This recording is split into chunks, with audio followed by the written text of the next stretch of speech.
Hello guys, in this video I'm going to show you how to add favorite places on the Eurowag Navi application.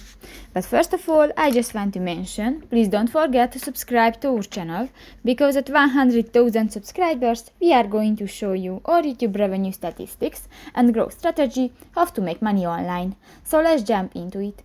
First of all, open the application on your device. New, go to the profile icon at the upper right corner of the screen and go to the second option, the favorites, save your places. And here you can find two options, the home and the work. And if you want to add a favorite place to your map, just click to the plus icon at the lower right corner of the screen and you can select from the map, or you can add the position. So that's pretty much it for this video guys. See you in the next time. Bye bye.